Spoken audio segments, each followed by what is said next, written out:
Kita bersyukur kepada Tuhan, dan setiap kita saudara pasti ingin istirahat dan harus istirahat. Semua mesti istirahat saudara, dari kuping, otak, lalu kemudian ginjal, paru-paru, dan sebagainya mesti istirahat saudara. Kalau enggak, hancurlah kita. Tetapi ada satu organ tubuh kita yang Tuhan tidak izinkan istirahat saudara. Dia istirahat semenit aja saudara, selesai kita semuanya. Jantung saudara. Tuhan gak izinkan dia. Jantung mungkin berkata, Tuhan saya mau istirahat. Seperti hati, ginjal dan sebagainya. Tuhan bilang, pokoknya gak boleh. Lu istirahat, Tuhanmu juga akan istirahat sampai selama-lamanya. Saudara, hebatnya saudara, jantung gak pernah istirahat dan gak pernah sakit saudara. Sakit pun dia kerja. Kenapa? Karena atas perintah Tuhan. Ya, kalau jantung istirahat saudara, selesai hidup kita. Kita bersyukur kepada Tuhan. Oke, kita akan membuka Alkitab kita dari kitab 2 Samuel, pasalnya yang ketiga. Saudara, hari ini kita sudah masuk kepada pasal yang ketiga dari kitab 2 Samuel, dan pasal ketiga ini saudara dibagi menjadi 3 bagian. Yang pertama di dalam ayat 2-5 itu mencatat istri-istri dan anak-anak Daud.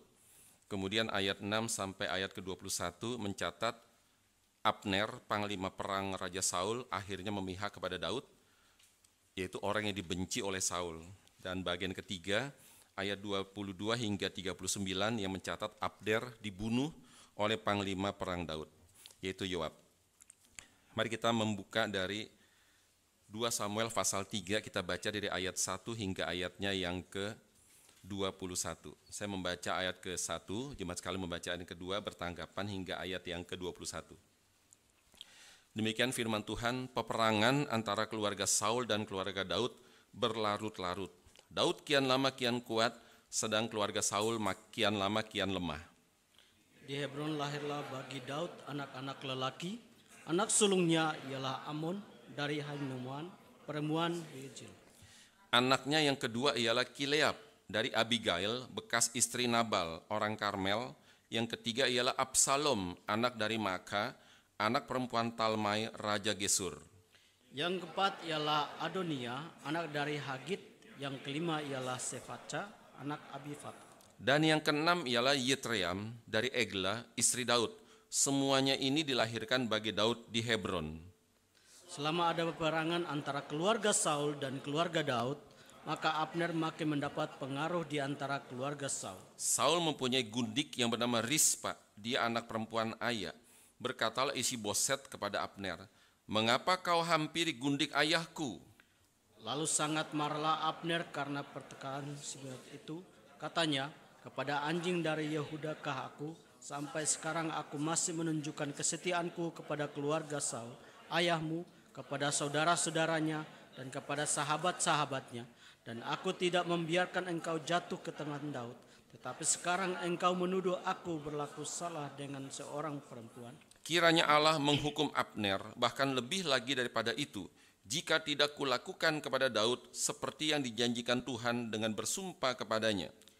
Yakni memindahkan kerajaan dari keluarga Saul dan mendirikan tahta kerajaan Daud atas Israel dan atas Yehuda dari sampai ke Berseba. Dan Isi-Boset tidak dapat lagi menjawab sepatah kata pun kepada Abner karena takutnya kepadanya. Lalu Abner mengirim utusan kepada Daud dengan pesan, milik siapakah negeri ini? Adalah perjanjian dengan aku, maka sesungguhnya aku akan membantu engkau untuk membawa seluruh orang Israel memihak kepadamu. Jawab Daud, baik, aku akan mengadakan perjanjian dengan engkau. Hanya satu hal ku minta daripadamu, yakni engkau tidak akan menghadap aku kecuali jika engkau membawa lebih dahulu Mikal, anak perempuan Saul, apabila engkau datang menghadap aku. Daud mengirim utusan juga kepada Isi-Boset, anak Saul, dengan pesan, berikanlah istriku Mikal, yang telah kuperoleh dengan 100 kulit hatan orang Filistin. Lalu Isi-Boset menyuruh mengambil perempuan itu daripada suaminya, yakni Paltiel bin Lais. Dan suaminya berjalan bersama-sama dengan dia, sambil mengikuti dia dengan menangis sampai ke bahunya. Lalu berkatalah Abner kepadanya, ayo pulanglah, maka pulanglah ia. Sementara itu berundinglah Abner dengan para tua-tua orang Israel. Katanya, Telah lama kamu menghendaki Daud menjadi raja atas kamu. Maka sekarang bertindaklah, sebab Tuhan sudah berfirman tentang Daud. Demikian, dengan perantara hambaku Daud, aku akan menyelamatkan umatku Israel dari tangan orang Filistin dan dari tangan semua musuh. Abner berbicara dengan orang Benyamin. Pula Abner pergi membicarakan dengan Daud di Hebron segala yang sudah dipandang baik oleh orang Israel dan oleh seluruh kaum Benyamin. Ketika Abner datang kepada Daud di Hebron bersama-sama 20 orang, maka Daud mengadakan perjamuan bagi Abner dan orang-orang menyertainya. Berkatalah Abner kepada Daud, "Baiklah, aku bersiap untuk pergi mengumpulkan seluruh orang Israel kepada tuanku raja, supaya mereka mengadakan perjanjian dengan tuanku, dan tuanku menjadi raja atas segala yang dikehendaki hatimu." Lalu Daud membiarkan Abner pergi dan berjalanlah ia dengan selamat. Mari kita berdoa terlebih dahulu. Kami serahkan jam ke depan kepada Tuhan. Kiranya Tuhan memberikan kepada kami telinga seorang murid yang rindu belajar kebenaran firman Tuhan. Dan Tuhan, kami mohon Tuhan juga menyertai hamba-Mu yang sangat penuh dengan kelemahan ini. Kiranya Tuhan berkati apa yang sudah Dia persiapkan. Dalam nama Tuhan kami Yesus, kami berdoa. Amin. Saudara, waktu sesudah kita membaca bagian ini, saudara, apa yang ada di dalam pikiran kita, saudara? Apakah kita berpikir kita sedang membaca kitab sejarah? Bukankah saudara ini adalah sejarahnya bangsa Israel? Apa hubungannya dengan saya? Dan apa hubungannya dengan hidup saya, saudara? Ini sejarah bangsa Israel. Saudara, hati-hati dengan pemikiran seperti itu. Ini mah kitab sejarah, nggak ada urusan sama saya. Hati-hati, saudara. Mengapa? Karena memang ini adalah sejarahnya bangsa Israel. Memang betul, saudara, tidak salah. Tapi juga, saudara, adalah firman Tuhan. Saudara, sejarah bukan hanya bahasa Inggris history, bukan, saudara. Tetapi yang lebih penting adalah his story, saudara. Sejarah adalah sejarahnya Tuhan. Sejarah adalah ceritanya Tuhan, saudara. Bukan cuma sekedar mencatat peristiwa lalu, bukan, saudara. Tapi sejarahnya Tuhan, tetapi ceritanya Tuhan, saudara. Alkitab adalah firman Tuhan sekaligus ceritanya Tuhan, saudara. Itu bukan cerita manusia. Saudara, dalam Alkitab ada begitu banyak manusia-manusia dicatat di dalam Alkitab. Banyak sekali, saudara. Tetapi saudara, cuma dibagi menjadi 3 bagian, 3 macam manusia itu. Pertama adalah manusia yang tidak mengaitkan dirinya dengan Tuhan. Yang kedua, manusia yang selalu mengaitkan dirinya, saudara, dengan Tuhan, saudara. Yang ketiga, orang yang kadang tidak mengaitkan dirinya dengan Tuhan, saudara. Kalau lagi susah, kaitkan diri dengan Tuhan. Kalau lagi menderita, kaitkan diri dengan Tuhan. Kalau lagi lancar, enggak, saudara. Cuma 3 macam, saudara. Berbahagialah orang yang selalu mengaitkan dirinya dengan Tuhan, saudara. Kenapa? Karena dia tahu, saudara, sejarah hidupnya itu ada di dalam sejarah Tuhan, saudara. Itu adalah orang yang paling berbahagia. Orang yang selalu mengaitkan dirinya dengan Tuhan. Orang yang selalu mengaitkan sejarahnya, saudara, itu adalah sejarahnya Tuhan. Saudara, contoh paling terkenal di dalam Alkitab, orang yang tahu bahwa sejarah hidupnya adalah sejarah Tuhan. Siapa, saudara? Yusuf. Yusuf orang yang selalu dijahati oleh saudara-saudaranya, saudara. Dijahati oleh saudara-saudaranya. Dan ekstrimnya, saudara, dijahati sampai mau dibunuh. Tapi kemudian batal dibunuh. Akhirnya cuma dijual saja menjadi budak, saudara. Tetapi waktu Yusuf dijual menjadi budak, saudara. Tapi saudara, kita mesti ngerti, mentalnya bukan mental seorang budak. Walaupun dia budak, tetapi mentalnya bukan mental seorang budak, saudara. Dia adalah seorang dengan mental pemimpin, saudara. Dan sampai akhirnya dia diangkat menjadi pemimpin budak, saudara. Pertanyaannya, mengapa dia bisa menjadi pemimpin budak? Saudara, dari sudut pandang Tuhan, karena apa? Karena Tuhan memang sudah mengatur dia harus menjadi pemimpin budak, saudara. Tetapi dari sudut pandang manusia, saudara, Yusuf adalah seorang apa? Seorang yang rajin, seorang yang jujur, dan seorang yang cerdas, saudara. Dan juga seorang yang tidak banyak mengeluh. Dari sudut pandang manusia, maka kemudian saudara, Potifar, bosnya, mengangkat dia menjadi pemimpin budak, saudara. Saudara, orang kalau misalnya rajin, jujur, saudara, pekerja keras, jangan takut tidak dapat pekerjaan. Orang yang rajin, orang yang jujur, pekerja keras, saudara, jangan takut tidak mendapatkan makan. Jangan takut, saudara. Kenapa? Karena banyak orang butuh orang seperti itu. Tetapi kalau orang sudah malas, saudara, tidak jujur, saudara, itu sulit dapat pekerjaan. Apalagi sudah malas, tidak jujur, banyak ngomel-ngomelnya, saudara, itu sulit mendapatkan pekerjaan. Ada seseorang bertanya kepada orang bijak, tolong beritahu saya, Pak, di bidang apa saya bisa berkarir dengan baik? Saya ulang pertanyaannya, saya mau tanya sama Bapak, di bidang apa saya bisa berkarir dengan baik? Kemudian si orang bijak menjawab sambil tersenyum, jadilah manusia yang rajin, jujur, baik, cerdas. Pertama, peluangnya banyak. Yang kedua, kebutuhannya besar. Yang ketiga, persaingannya sangat sedikit, saudara. Orang yang rajin, jujur, cerdas, saudara. Peluangnya banyak, kebutuhannya besar, dan persaingannya sangat-sangat sedikit sekali, saudara. Dan akhirnya betul saja, saudara, Yusuf diangkat menjadi orang nomor 2 di Mesir. Kenapa? Karena poin pertama paling penting, karena Tuhan memang mau pakai Yusuf menjadi alatnya, saudara. Menjadi alatnya untuk mendirikan sebuah bangsa, namanya adalah bangsa Israel, saudara. Dan dari bangsa Israel menjadi contoh bagi bangsa-bangsa lain, bagaimana cara menyembah Tuhan dengan benar. Semua bangsa lain menyembah Tuhan, saudara, itu harus ada objek di depannya. Harus ada patung-patung, saudara. Tapi kemudian saudara, bangsa Israel, waktu mereka menyembah kepada Tuhan, tidak ada objek apapun juga.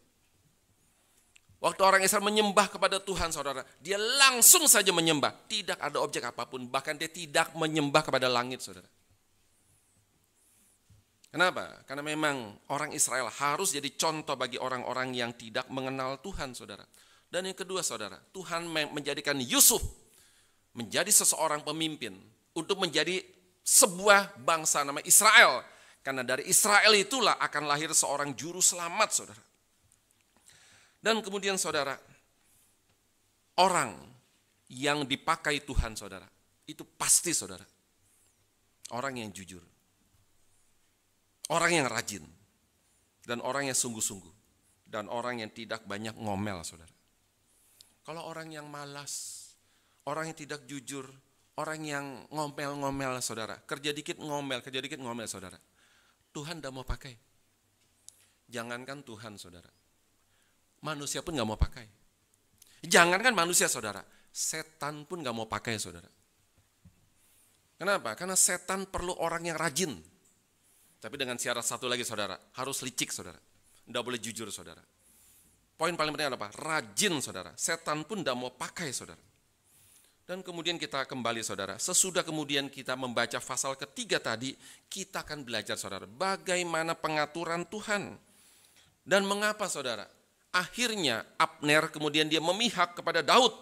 Dan kita akan belajar juga kesabaran Daud. Kita juga belajar kecerdikan Daud, saudara. Saudara, khotbah sebelum ini adalah Abner, panglima perang Saul, yang akhirnya memihak kepada Daud, saudara. Saudara, khotbah sebelum ini, Isi-Boset. Saya sudah sampaikan kemarin, namanya itu jelek banget, saudara. Is berarti laki-laki. Boset berarti sesuatu yang memalukan, saudara. Tega banget Saul kasih nama Isi-Boset, laki-laki dari sesuatu yang memalukan. Tega banget, saudara. Kenapa? Karena sangat mungkin sekali, saudara, pada waktu itu roh Tuhan meninggalkan Saul. Dan di saat yang sama, saudara, anak ini lahir.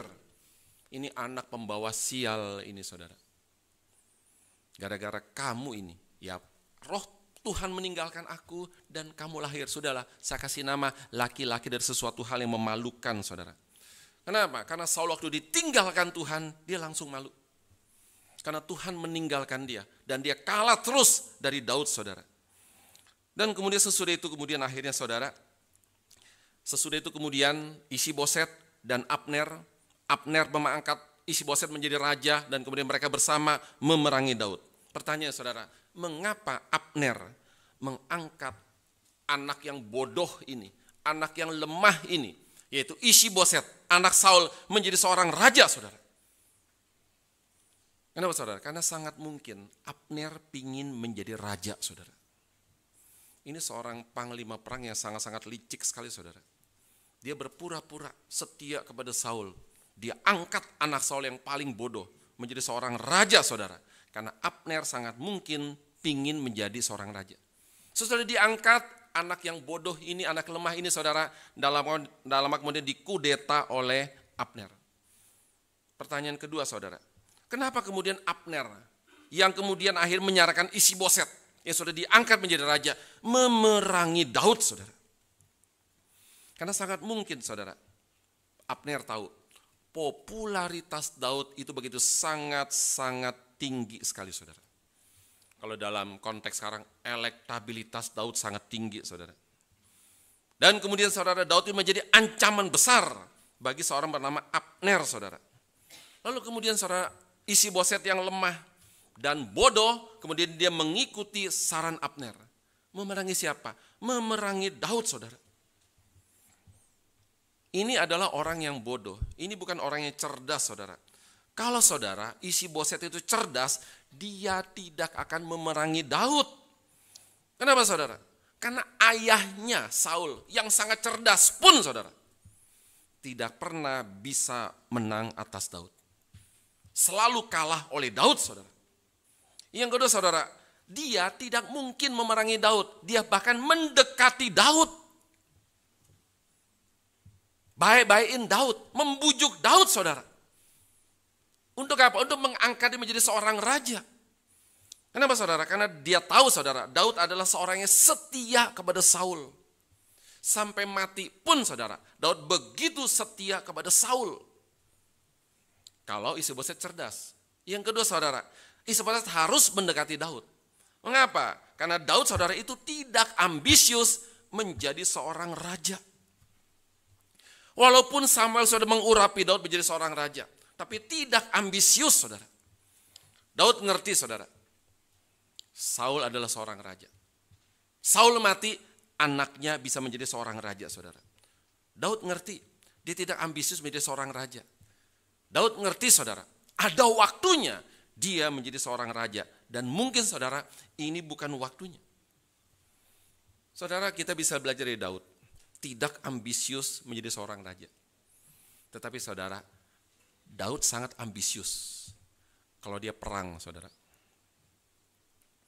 Kalau Saul mengutus Daud perang, saudara, sangat ambisius sekali. Sangat serius sekali. Dan boleh dikata, saudara, tidak ada satu perang Daud yang kalah. Selalu menang, saudara. Kenapa? Dia sangat ambisius sekali, saudara. Demi apa? Demi membela bangsa Israel. Saudara, ini satu orang pemuda yang paling senang perang, saudara. Dia bukan senang membunuh, dia senang perang, saudara. Kenapa? Karena Israel sangat diperangi oleh bangsa Filistin. Oke, kita akan perangi Filistin, saudara. Ini seorang yang sangat ambisius, tapi saudara tidak ambisius menjadi seorang raja. Saudara, Tuhan sangat senang dengan orang seperti ini. Tidak ada tugas berat yang tidak dijalankan. Saudara, berat dijalankan apalagi kecil, saudara. Dan semua tugas itu diselesaikan oleh Daud dengan hasil yang sangat baik sekali, saudara. Tuhan sangat senang dengan orang seperti ini. Dan sebaliknya, Tuhan sangat tidak senang dengan orang yang selalu mengabaikan tugas. Atau, saudara, tidak mengabaikan tugas, tetapi main-main dalam tugas. Alias tidak serius, saudara, di dalam tugas pelayanan. Dan juga, saudara, tidak peduli dengan pelayanan. Saudara, Tuhan sangat tidak suka dengan orang seperti itu. Saudara, kita kembali kepada Abner dan Isi-Boset. Dan sesudah kemudian akhirnya Abner mengajak Isboset, mari kita perangi Daud. Akhirnya kalah, saudara. Dan kemudian akhirnya mengajak Yoab, panglima perang Daud. Udah kita damai. Kita hentikan perang. Kalau kita perang terus, berapa banyak orang yang nanti akan mati, saudara. Dan kemudian dalam pasal yang ketiga ayat yang pertama dicatat bahwa peperangan antara keluarga Saul dan keluarga Daud berlarut-larut. Daud kian lama kian kuat, sedangkan keluarga Saul kian lama kian lemah, saudara. Dan kemudian dalam ayat yang kedua hingga ayatnya yang kelima dicatat, saudara, nama istri-istri dan anak-anak Daud. Saudara, penulis Alkitab tentu nggak iseng-iseng, saudara. Catat nama istri-istri, catat nama anak-anak, lengkap, saudara, nggak iseng-iseng. Tentu pencantuman nama istri-istri Daud, saudara, dan nama anak-anak Daud pasti punya tujuan, saudara. Lalu kemudian apa tujuannya, saudara? Nanti dalam pasal yang ke-13, 14, 1 Raja-Raja pasal yang kedua, saudara, dari 6 nama di sini yang dicatat, saudara, ada 3 nama dengan reputasi sangat buruk, saudara. Dan 3 nama itu, saudara, itu mati secara mengenaskan. Pertama adalah nama Amnon. Nanti dia akan mati secara mengenaskan. Reputasi sangat buruk, saudara. Dia memperkosa saudaranya sendiri, saudara. Dan kemudian Absalom. Yang ketiga adalah Adonia. Saudara, Amnon, Absalom, dan Adonia. 3 nama yang nanti dengan reputasi sangat buruk, saudara. Saudara, pencantuman nama ini oleh penulis Alkitab, saudara, ini menjadi peringatan untuk Daud. Kenapa? Daud istrinya banyak. Di sini dicatat 6, saudara. Sedangkan di dalam Ulangan 17 ayat 17, mari kita buka bersama-sama. Ulangan pasal 17 ayatnya yang ke-17. Kita buka bersama-sama. Kita baca bersama-sama. Ulangan 17 ayat 17. 1, 2, 3.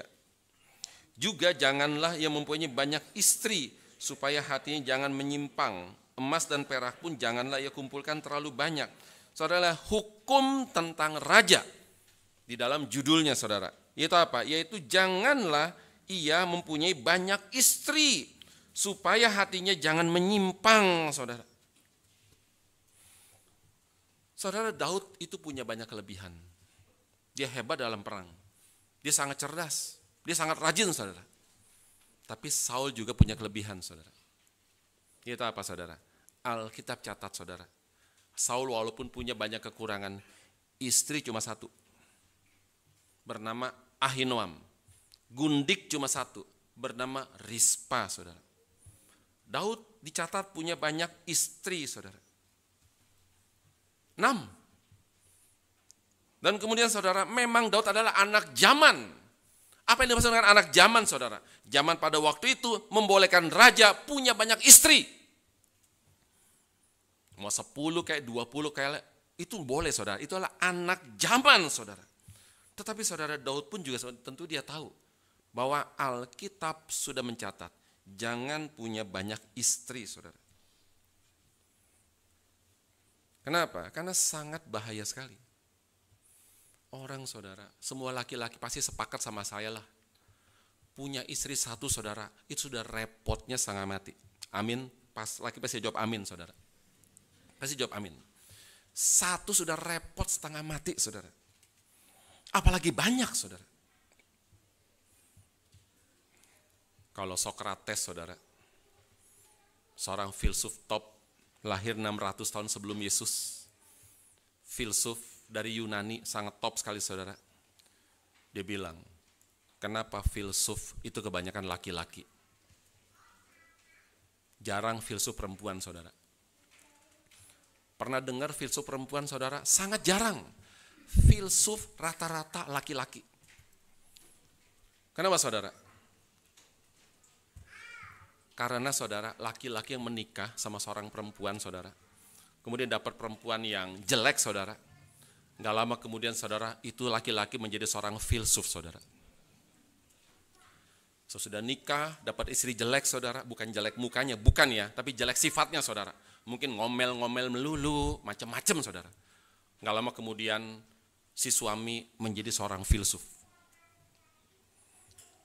Langsung dia berpikir, apakah itu wanita, saudara? Ya, mengapakah wanita bisa begini, saudara? Wah, langsung jadi seorang filsuf, saudara. Saudara, kita bersyukur kepada Tuhan. Kenapa, saudara? Karena Kristen adalah pelopor monogami. Yang kedua, saudara, kita bersyukur kepada Tuhan. Kenapa? Karena Alkitab itu berkonsep monogami, saudara. Saudara, Tuhan itu cuma mencipta satu Hawa buat satu Adam, saudara. Tuhan dah mencipta Hawa, Tini lah, Wati buat Adam, enggak, saudara.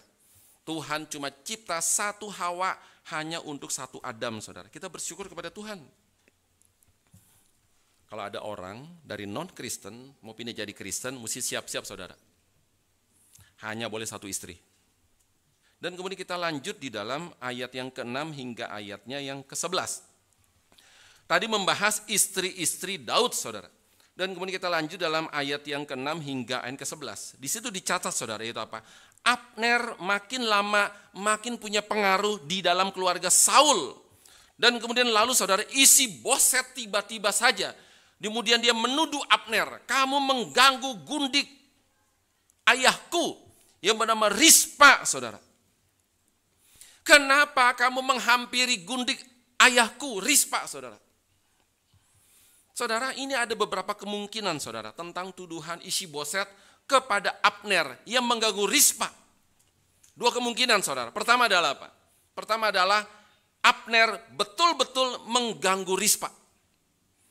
Yang kedua, Abner tidak mengganggu Rispa. Cuma dua kemungkinan, saudara. Argumentasi, kenapa Abner benar-benar mengganggu Rispa?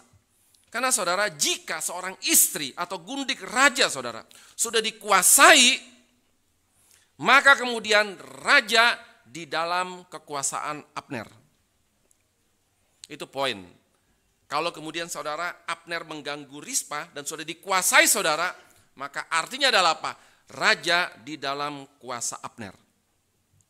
Yang kedua, saudara, Abner tidak mengganggu Rispa, tetapi dituduh mengganggu Rispa.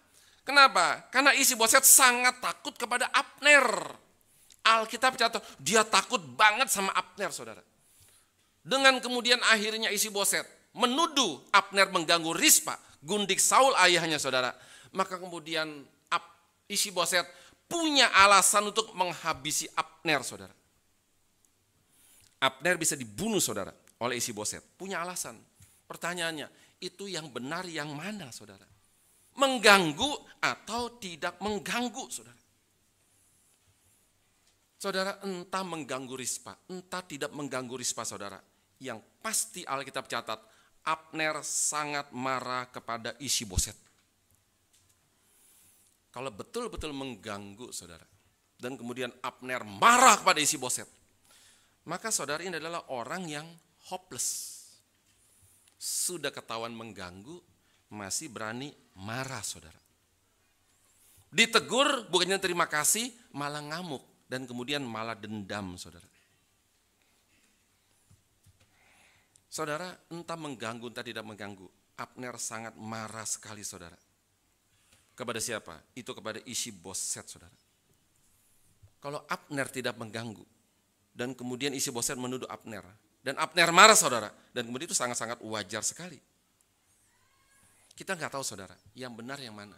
Tapi yang pasti Abner begitu marah kepada Isi-Boset. Dan kemudian Abner berkata kepada Isi-Boset, aku sudah begitu sangat setia kepada Saul. Aku sangat setia kepada Saul. Dan sekarang aku tidak perlu setia lagi kepada Saul dan keluarganya. Dan aku sekarang akan memihak kepada Daud, saudara. Pertanyaannya, mengapa sekarang Abner, musuh Daud, memihak kepada Daud, saudara? Kita mesti ngerti, saudara, Abner yang licik. Saudara, mungkin sekali, saudara, karena Isi-Boset sudah tidak dapat diharapkan lagi oleh Abner, supaya Abner bisa menjadi seorang raja Israel.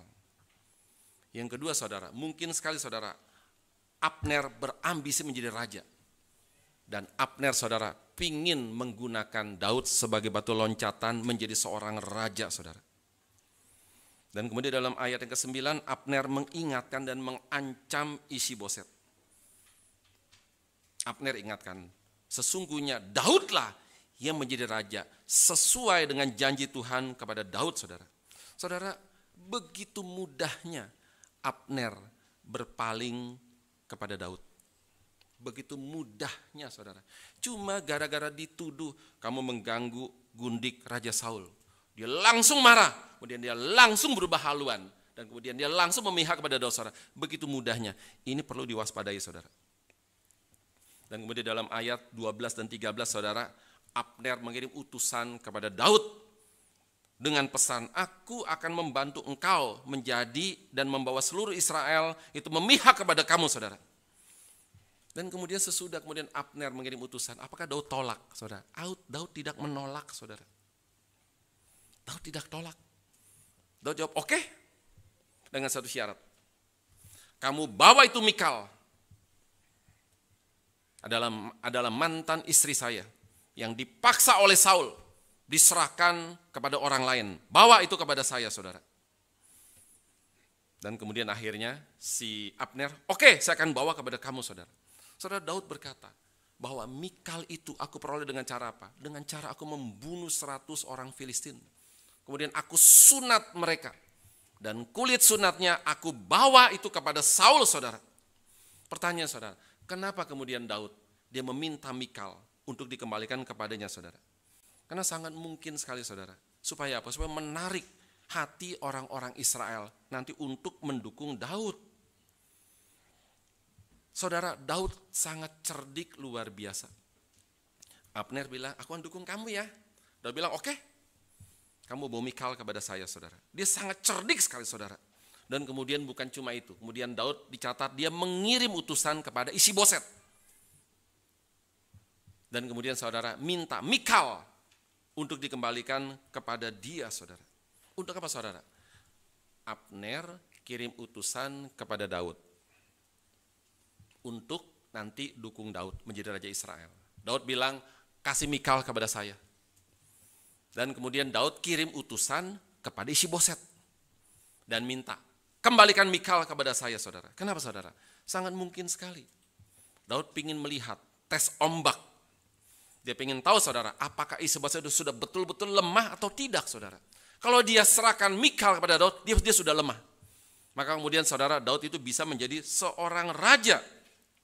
Dan kemudian dalam ayat 17 hingga 19, saudara, Abner langsung mengadakan perundingan dengan para tua-tua Israel. Dan membujuk mereka. Ayo kita dukung Daud menjadi raja. Ayo kita dukung, saudara. Dan bujuk mereka. Dan bukan cuma Abner datang pada tua-tua Israel. Juga dia datang kepada suku Benyamin. Saudara, kita mesti ingat bahwa Saul itu dari suku Benyamin. Tentu sangat setia kepada Saul, saudara. Dan kemudian Abner datang kepada mereka. Bujuk mereka. Raja sudah mati. Dan sekarang ada Daud. Daud adalah orang yang dipilih oleh Tuhan menjadi raja bangsa Israel. Ayo kita dukung Daud, saudara. Dan kemudian dalam ayat 20 hingga 21 kemudian Abner datang kepada Daud dan membawa 20 orang penting, saudara. Dan kemudian, saudara, Daud menerima Abner. Bahkan kemudian Daud menjamu Abner, saudara. Pertanyaan, saudara, Daud dia tetap menerima Abner. Dan walaupun Abner adalah mantan musuhnya, saudara. Dan mungkin sekali, saudara, Abner pingin berbuat jahat kepada Daud. Pertanyaan, saudara, mengapa Daud terima, saudara? Karena Daud tahu, yang bisa memuluskan Daud menjadi raja, itu cuma Abner, saudara. Yang kedua, saudara, kenapa Daud tetap menerima Abner yang sangat licik, saudara? Karena Daud tahu, saudara, bahwa Tuhan bisa memakai siapapun, termasuk musuh, untuk menggenapkan rencana Tuhan, saudara. Yang ketiga, kenapa Daud tetap menerima Abner? Wah, dijamu lagi, saudara. Karena Daud tahu, waktunya memang sudah genap, saudara. Saudara, Daud itu bukan orang bodoh, dia orang pandai, saudara. Dia bukan orang licik, dia orang yang cerdik, saudara. Dan Daud menjadi tipologi Kristus. Saudara, Allah Bapa menghendaki Kristus menjadi raja. Allah Bapa menghendaki Kristus menjadi seorang juru selamat, saudara. Tapi kemudian saudara, ada begitu banyak orang yang tidak suka Yesus menjadi raja. Para pemimpin agama, orang-orang Farisi, orang-orang ahli-ahli Taurat, orang-orang Saduki, begitu benci kepada Yesus, saudara. Tetapi saudara, sejarah mencatat, Alkitab mencatat, Tuhan memakai orang-orang jahat menggenapkan rencananya, saudara. Ini satu kalimat yang sangat menakutkan, saudara. Bagi orang-orang jahat. Orang jahat ingin menggagalkan Yesus menjadi raja. Tetapi saudara, Tuhan memakai orang-orang jahat menggenapkan rencana Tuhan menjadikan Yesus menjadi seorang raja, saudara. Setan berusaha menggagalkan Yesus menjadi seorang juru selamat, saudara. Tetapi Tuhan, saudara, memakai setan menggenapkan rencana Tuhan menjadi seorang juru selamat, saudara. Setan memakai Yudas untuk membunuh Yesus. Dan Tuhan memakai Yudas yang jahat, saudara, menggenapkan rencana Tuhan untuk memenangkan pertandingan melawan setan di atas kayu salib, saudara. Saudara, Daud menjadi tipologi Kristus. Seorang yang cerdik, seorang yang tulus, seorang yang hebat, saudara. Abner licik, pingin manfaatkan Daud. Dan Daud terima, saudara. Tidak apa-apa, saya terima kamu. Karena melalui kamulah aku bisa menjadi seorang raja. Karena kamu adalah orang paling penting, orang nomor 2 sesudah Saul.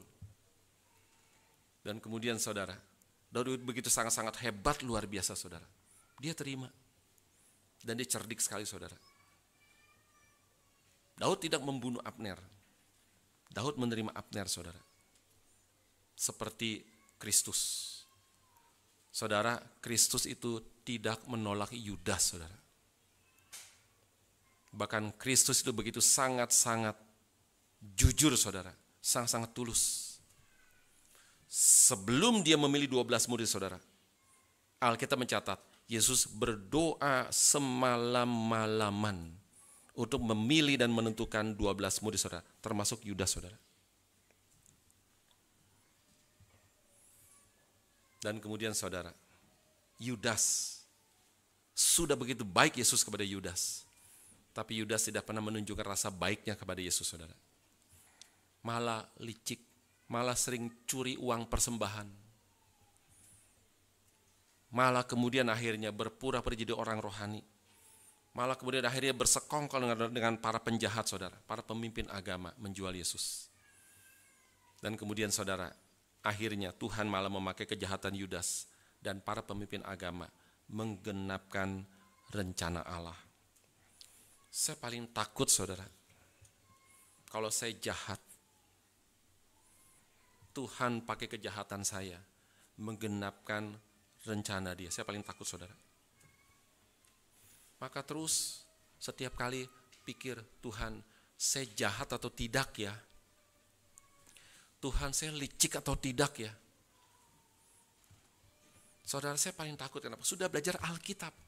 Tuhan memakai kejahatan siapapun juga, saudara, untuk menggenapkan rencana Tuhan. Itu paling menakutkan, saudara. Maka saya mengajak kita introspeksi diri kita, saudara. Di dalam pelayanan, di dalam gereja, di dalam apapun juga kita introspeksi. Tuhan, apakah aku seorang yang jujur? Tuhan, apakah aku seorang yang jahat?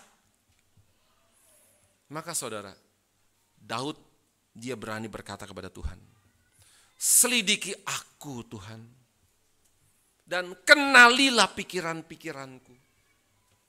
Apakah aku seorang yang menyimpang atau aku seorang yang lurus, saudara? Kenapa, saudara? Karena kita paling takut. Kita jahat, Tuhan genapkan rencananya melalui kejahatan kita, saudara. Mari kita terus introspeksi diri saudara. Kita beribadah, motivasi kita apa? Kita melayani, motivasi kita apa saudara? Kita melakukan apapun juga, motivasi kita apa saudara? Tuhan sangat suka dengan orang yang bermotivasi bersih. Tuhan sangat suka dengan orang yang rajin, jujur, cerdas, sungguh-sungguh, dan bermotivasi bersih saudara. Biarlah melalui renungan firman Tuhan pada hari ini terus mengingatkan kita, meluruskan hati kita. Jika kita sudah bengkok, menyimpang kiri atau ke kanan. Dan kita terus saudara, tegak lurus hanya kepada Tuhan saudara. Tidak menyimpang segala pikiran kita. Tidak menyimpang motivasi kita. Dan tidak menyimpang dari jalan-jalan Tuhan. Mari kita berdoa.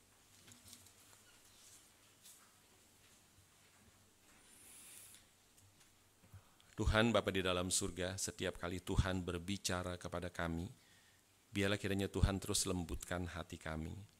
Apabila kami ada penyimpangan-penyimpangan di dalam motivasi kami, penyimpangan di dalam pikiran kami, penyimpangan di dalam segala keberadaan kami, kiranya Tuhan luruskan. Karena Tuhan adalah Tuhan yang tahu segala isi hati kami. Tidak ada yang tersembunyi di hadapan Tuhan. Biarlah kiranya kami menjadi orang yang tidak menggenapkan rencana Tuhan di dalam kejahatan kami. Tetapi Tuhan akan memakai kami menjadi seseorang yang akan menggenapkan rencana Tuhan di dalam kehidupan kami. Dalam nama Tuhan kami Yesus, kami memohon dan berdoa. Amin.